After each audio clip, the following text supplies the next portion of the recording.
એમાં આ બે વિદ્યાર્થીઓ વર્ગમાં હજી રિસેસમાંથી બહાર જતા પહેલા એ વિદ્યાર્થીએ પોતાના ખિસ્સામાંથી એક ડામરની ગોળી જેવું કાઢી અને જે વિદ્યાર્થીની વોટર બેગ ત્યાં પડી હતી એ વોટર બેગની અંદર એણે ગોળી નાખેલી.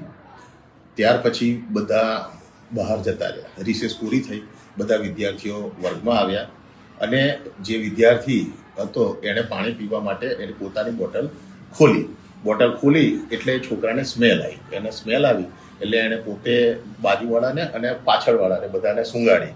क्लास का टाइम हो तभी तो बराबर है, जब रिसेस का टाइम हो तभी क्लास में टीचर भी या अपने सेवक वगैरह इधर उधर वही एरिया में होते हैं तो ऐसे हादसे नहीं होते हैं.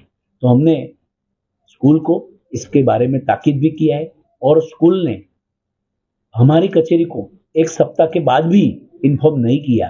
इसके लिए उनको आरटी के तहत 10,000 का दंड करना भी हमने निर्णय लिया है और उसको इन्फॉर्म भी किया है.